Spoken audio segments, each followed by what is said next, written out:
so politicized as we enter, certainly you've already seen the primaries, we're going to talk about that, and as we get into the general election. I think it's helpful to understand some of the policy complexity. I'm not going to go, crazy, but just enough of it, because it really does matter. The what really does matter in terms of what you're asking about, and also what are people responding to. And the other thing is, the president learned this recently, that healthcare is complicated, and it really is. And all of that complexity does impact how we think about measuring and understanding and really interpreting public opinion. So I'm going to do that, and then I'll spend a vocal time talking about what the public thinks based on all of mostly our survey data. I know, Gary, I know a lot of you have asked other questions. We can bring all that into the conversation.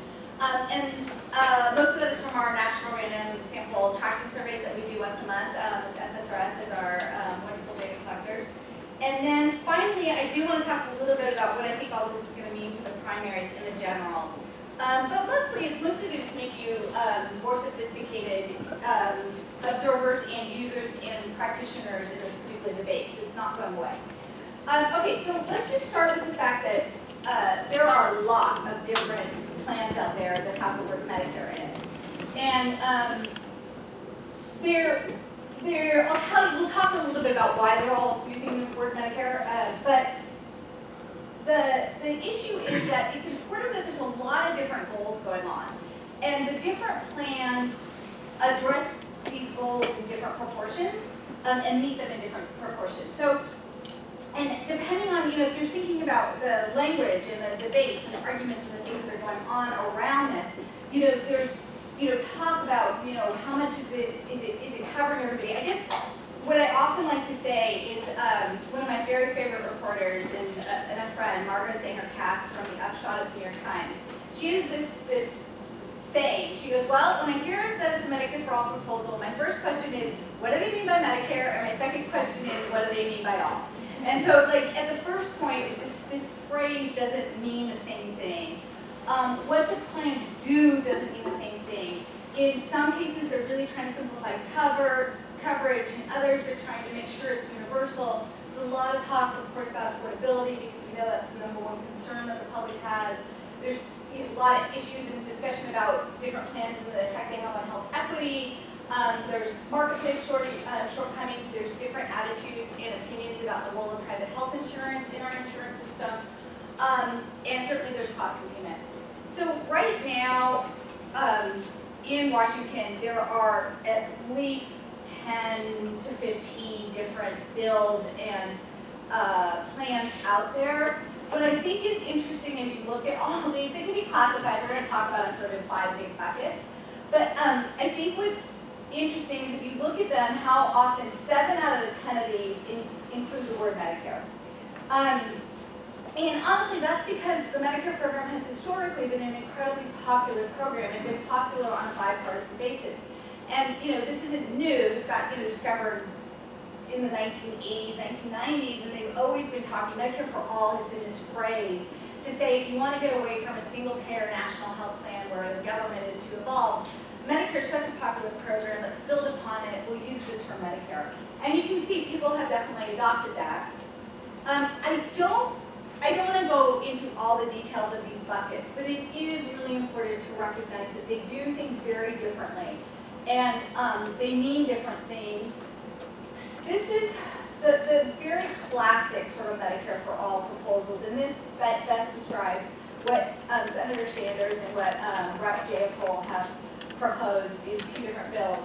But these really are cradle-to-grave coverage, and it replaces all coverage. So the things about this type of plan and what a lot of the discussion is around is this issue that it moves everybody away from what they currently have. So there's no more private insurance, there's no more Medicaid, there's no more Medicare, and puts everybody into a brand new plan.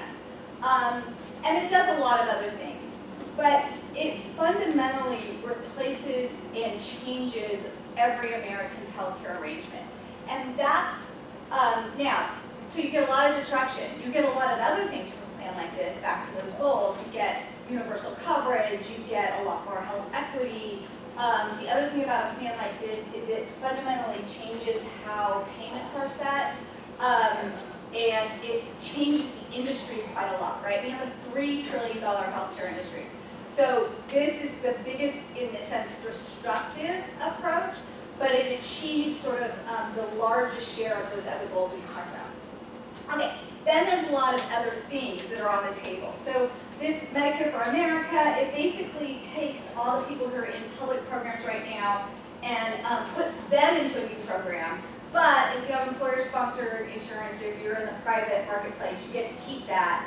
The idea here is that over time, people will recognize that that public option is so much better that they'll either get born into it, or that people will try to argue for their employers to get them into it. And so this is so this is the step where the employers would still stay separate. Once you get to these plan options, these public plan options, that's when people can choose between the two. That's what Joe Biden just announced as part of his healthcare proposals. A lot of these have the word Medicare in them too. And then lastly, there's two approaches that get talked about a lot about. They're called Medicare buy-in approaches, right? And again, so in this case, they really do keep Medicare, but then for people who aren't currently eligible, you don't actually get the Medicare program because you don't get a lot of the cost subsidy benefits. You pay a premium to join, and you pay the full cost of what it would cost you to be in Medicare. But they get to use the Medicare word again. So those would be Medicare buy-ins, and then there's also something out there called Medicaid buy-ins. The point being that each and every one of these approaches impacts who's gaining coverage, how many people are gaining coverage, what's it going to do to health spending, what's it going to do to taxes, what's it going to do to state spending, what's it going to do to the current way people get their health insurance, what it's going to mean for out-of-pocket costs. Like every single dimension of healthcare varies given each of those plans. But 7 out of 10 of them have the word Medicare in them, okay? So it's good, it gets confusing. And it gets a little more confusing because, of course, all of it, we're in the primary season, the Democratic candidates are all talking about this, right? But if you look at them, they're in on all sorts of different ones, right? So when Harris answers a question, she could be talking about the Medicare For All plans, or she could be talking about Medicare buy-in. Warren's there, Klobuchar's like in 3 different places.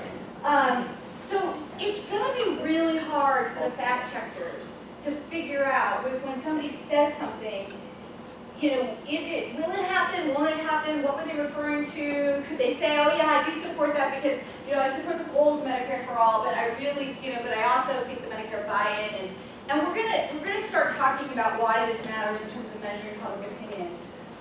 But what I think that this really means for all of us is that it makes it really challenging to assess what people really think of this idea, because there's the idea, then there's the real plans, and as we get more into this politicized stage of these debates, those things are going to get confused in reporters' minds, in the candidates' minds, certainly in the public's minds.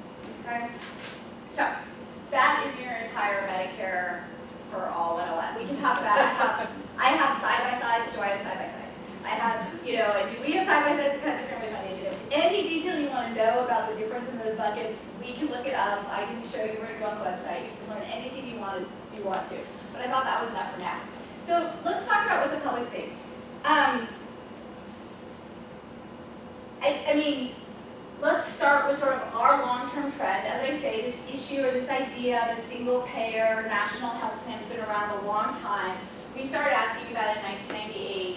As of, I think, April of 2018, we modified the question wording slightly to say, the question wording something is, do you favor or oppose a national health plan in which all Americans would get their health insurance from a single government plan? Starting in 2018, we said, this is sometimes called a Medicare For All plan. So Medicare For All got added to the question wording then, but we had already seen that by April of 2018, when it wasn't in it, we had seen this kind of jump up. Certainly there's a small, modest increase over time in the idea of this. However, if you ask about those other versions I was just talking about, there's a much broader consensus. There's a lot more people who are interested in those other approaches. So not surprising, Americans like options, they like choice. It seems a little less scary, I think, if they hear about an optional Medicare for All. Oh yeah, that's that Medicare program, that's great. And if it's optional, of course, you know, they all say yes. Medicare buy-in, Medicaid buy-in, these are all considerably more popular. And when I talk about these sort of findings, I always talk about it in terms of the idea of such a plan, right? They just hear about it, this is where they are. Okay. Of course, we're talking about something very political, and we're talking about a political season, so of course we want to look at party ID. So this is all four of those kind of types of plans by Republicans, Independents, and Democrats. And you can see that these sort of optional plans get majority support even among Republicans, right? So start thinking about politics, start thinking about what that means for the general election, start thinking about what that means for messaging and conversations. As soon as you start talking about, this is an optional Medicare buy-in, so Republicans get a little less interested in that. But if you're talking about a single payer, very classic, your classic Medicare for All, the Bernie Sanders approach, you can see where Republicans are, and importantly, you can also see where independents are on that, okay? You can see where Democrats are, right? Democrats like all this idea. Healthcare has almost always been a Democratic idea, a Democratic issue. They're very for all this at this stage, okay?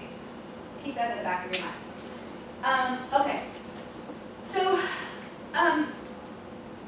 since a kind of a true Medicare for All proposal is what the bulk of the conversation is right now at this stage of the primary, I want to spend a little bit more time talking about people's reactions and what they think of that kind of more true proposal.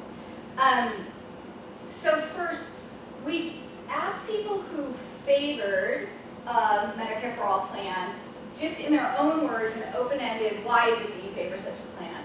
And interestingly, this whole idea of universal coverage, healthcare's a right, was the thing that comes to mind. That's what people say first, this universality. Right after it is something about cost and affordability. On the other hand, if we ask people who originally opposed that plan, this kind of idea of a Medicare for All plan, the first thing that shows up is getting the government to involve. And the next thing that shows up is the expense and limiting choice and competition. Okay? And again, this is in the open-ended response. None of this is particularly surprising to me. I used to say back in the 90s and the 2000s when I first used to talk about this, this is before we had Obamacare, right? So there was tons of conversation about expanding coverage, and various ways to expand coverage. And I would show chart after chart after chart of people's reactions to an employer mandate and a build on the current system and an individual tax credit. There was like all these different ways. And there's a single payer system, right? And single payer system was always the lowest share. It almost never hit over that 50% mark. And whenever you talked about single payer system or really any of the other approaches, the biggest concerns, particularly among Republicans, is this issue of don't getting the government too involved. And I used to have, and I wish I had remembered to pull them out for this slideshow, but I have all these examples of ads during very innocuous debates, things like the Patient Bill of Rights debate. If any of you remember, back in the late 1990s, there was this idea that you should have a right to be able to, certain things to be a patient. You should have the right to have your bill reviewed. You should have like 10 rights, whatever it is. It was a fairly innocuous debate that the opponents didn't like, and they used pictures of Frankenstein and this is the government controlling your healthcare, okay? The best and easiest argument ever in healthcare to get somebody to disagree with your proposal is to say it's going to get the government too involved. And in fact, I have been quoted, because I did say this at an APHA meeting way back in the 2000s. So APHA is the public health meetings. You're really talking about people who understand what they think is kind of really the best way to deliver healthcare from a public health perspective. Single payer was definitely their policy choice. And I had to tell them, I said, no, it's too easy to kill any of those proposals. All you have to do is talk about the government. And it was so easy that I thought consultants who charged for such advice should actually have to get sued for malpractice, because like a kindergartner could have figured it out. So anyway, that wasn't surprising, nor necessarily was the universal coverage. We went the next step on this project, and we took those supporters again, and we gave them a bunch of the provisions in a Medicare for All bill, the things that it actually does. And we say, how important is each of these things to you, for is this why you like it? You know, how important is it to you? So certainly this universality pops up again, right? But interestingly, simplifying the healthcare system pops up pretty high. When now we're putting words in their mouth, we're asking them, here's some things people have said, you know, how important it is to you. Eliminate monthly premiums. That's important, you know, but it's further down. Eliminate out-of-pocket costs. Shifts what people pay to taxes. There are definitely people who think that's a great idea and people who don't. But what's interesting, and I think is one of the main take-homes for today, is when it comes to eliminating private health insurance, that's not necessarily one of the most important things to this group of people who favors Medicare for All program. Now, we've been, because this issue has gotten so much attention and we know it's not going away, we want to make sure that we're asking and that we really are understanding what how people are talking about this issue in their own day-to-day life, and also understand a little bit better about what they know and didn't know. So we've been doing some focus groups around the country. I can tell you more about that if you want. But it's interesting. These are when we got to a question about Medicare for All, and we said, well, what do you like about a program like this? And you get that everyone can get it. Even though your taxes may go up, you may actually have more money. The system strikes me as more fair. You know, when business doesn't have to pay insurance, maybe they'll increase everybody's pay. It'd be great. Everyone's pitching in, everyone can be taken care of, everyone is secure. So these are the things that like really came out of people's mouths. Okay, but another thing we've been doing over time, and you all know, right, the individual words you use to describe something in a question, but also in an ad, in a message, or in the Advertising Research Foundation, everybody here knows. The individual words you use matter a lot. So we've been doing a question like this over time, and it's been sort of interestingly consistent. But asking people, here's a bunch of different words, do you have a positive or negative reaction to it? And again, you can see that universal coverage and Medicare for All are the ones that generate the most positive reactions. National health plan isn't too bad. Single payer, of course, is not good. Socialized medicine, okay, is way down there. Now, once again, let's look at this by party ID. So Medicare for All, both Democrats and independents, you know, are way up there on Medicare for All and for universal coverage. It's, you know, in terms of Republicans, I think it's interesting that 4 and 10, 39%, have a positive reaction to the term universal coverage. So certainly, when you're talking about framing, or you're talking about what you will certainly hear some candidates talk about, in the 2018 election, a lot of the congressional Democratic candidates were using the term, I'm all for universal coverage. And this is because it's sort of less negative to this crowd and positive to this crowd. Look where socialized medicine is for the Republicans, but also for the independents. Independents also not a fan of the single payer language. There is a reason why the president and why many of the Republican commentators have been talking about these plans as socialized medicine and as the people who are proposing them as socialists, because it works. And I anticipate that that's going to increase over time as we move into the next 2 stages, or the 4 stages into the primary, but certainly as we get into the general election. The other thing that I think is happening, and I think it matters, and I think we all have to be watching for this, is the politicization of the term Medicare and Medicare for All. So as I said, the reason that Medicare is used in all these proposals and has been used over time is because it is such a popular program among those people who are actually in it, but also everybody else has sort of a positive feel about this. They know their parents, their grandparents, they're taken care of from it, so they have generally favorable reaction. In fact, the last time I think we measured it, the favorability of the program was 84% among Dems and 74% among Republicans. So it's a very good program, people think. But as this debate continues, and as the term Medicare for All gets more and more associated with people like Bernie Sanders and socialized medicine, I've been anticipating that we were going to start seeing different reactions by Party A, B. And certainly we already are beginning to. So in 2017, Democrats, who had a very positive reaction to the term Medicare for All, was 49%. And this was, I think this was in April or June. January? It was must be January. It was up to 58% now. But Republicans were seeing the opposite, right? So the share with a very negative reaction to Medicare for All was 42 in 2017. It's already up to 51. And I anticipate that that will be going higher and higher as this debate continues.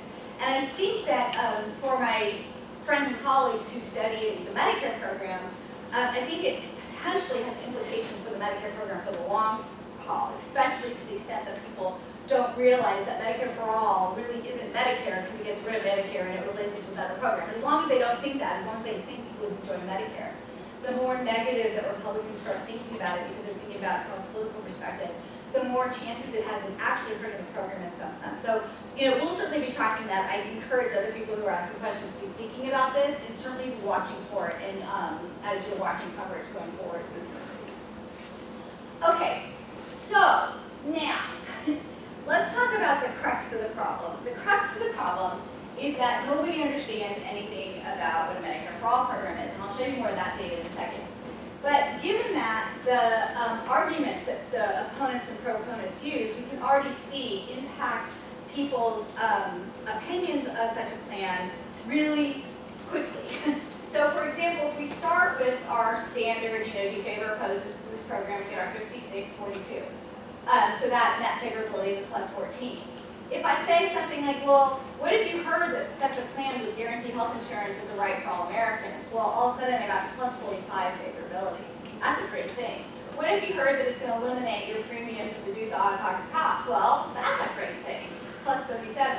Well, what if you heard that it eliminates private health insurance companies? Well, now I've got a negative 21. Okay? That's a problem.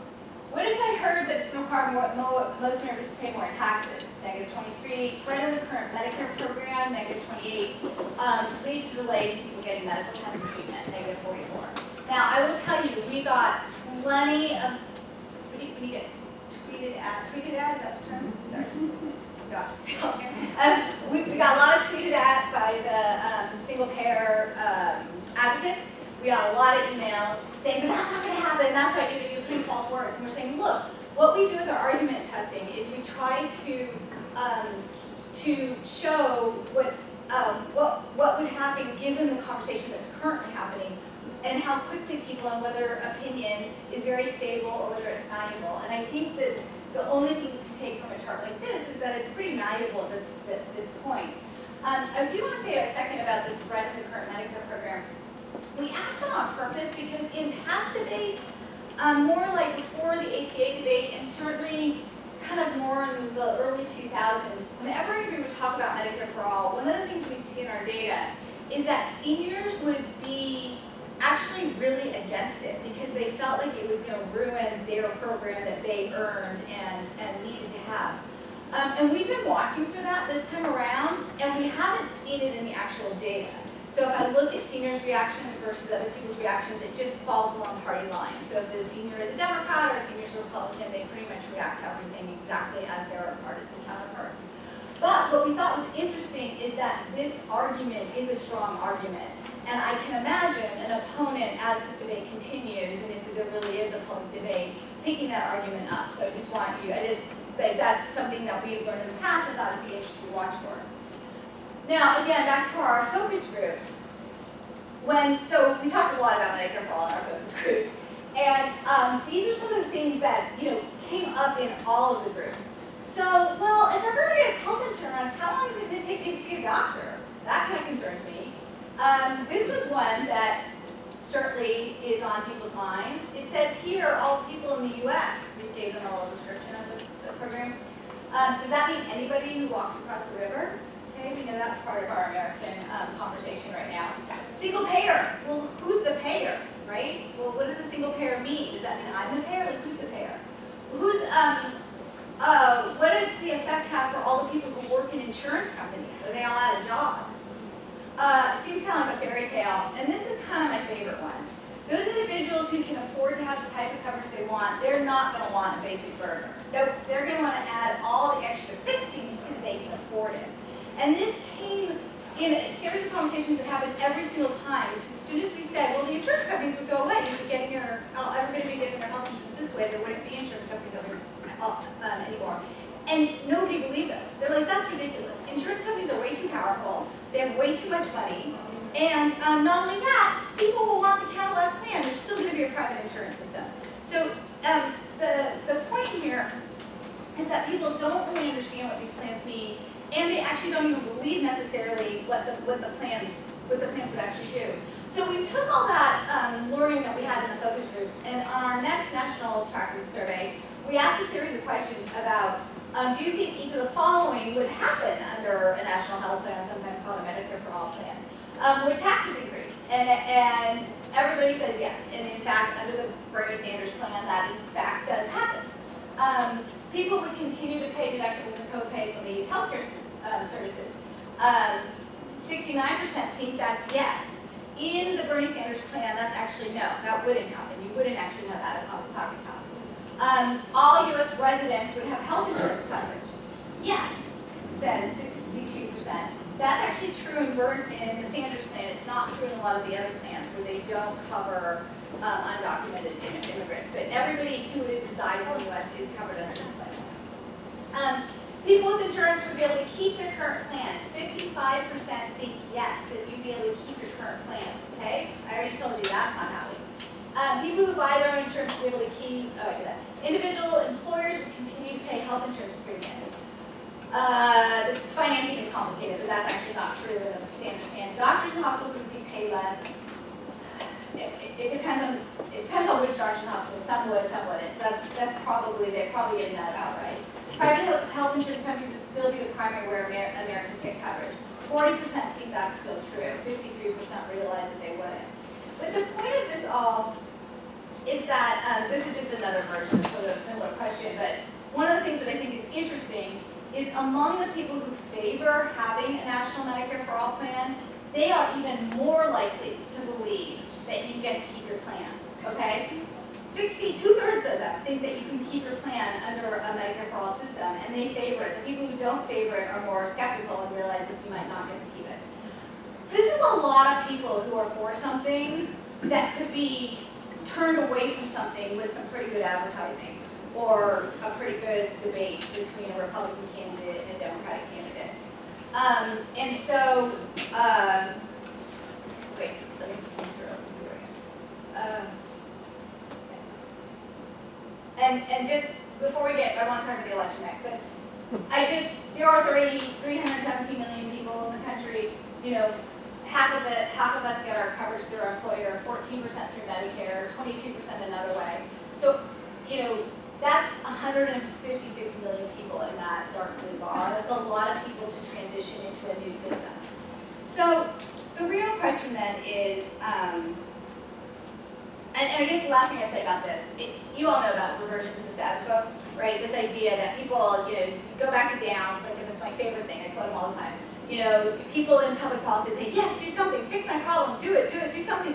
But, and as soon as they start hearing about whatever proposal you put forward, then they say, oh yeah, do something, but don't do that. Oh, do something, but don't do that. As soon as they start hearing what some of the implications and maybe the repercussions of some of the policies are, we see that over and over again in healthcare.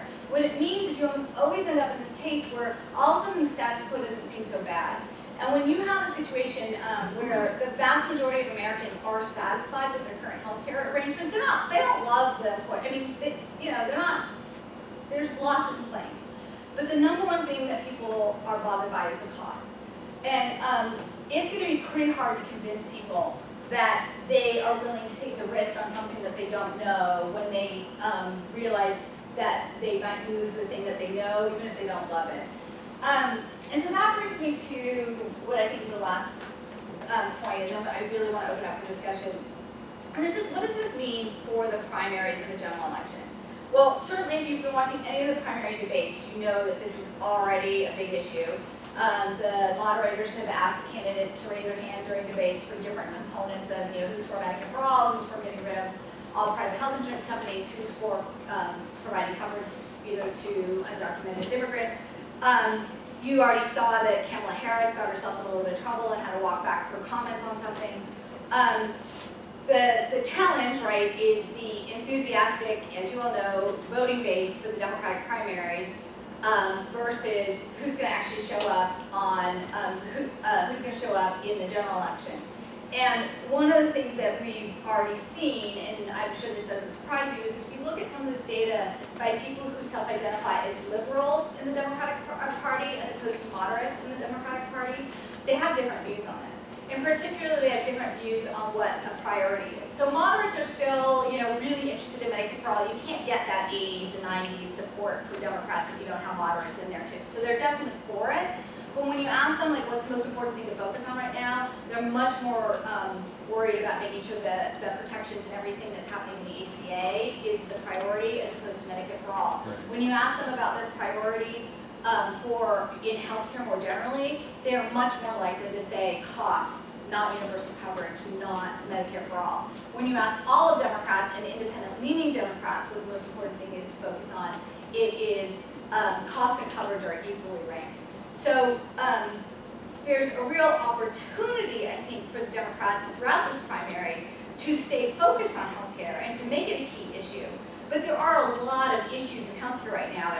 We can talk during the discussion about what's happening with the Texas court case and what that might mean for the ACA's pre-existing condition protections and for a lot of the other provisions. In fact, there is a chance that a judge, and it could go to the Supreme Court again, will overturn the ACA when we're in the middle of a presidential election. I'm just saying that can happen, and that will change the healthcare discussion fundamentally.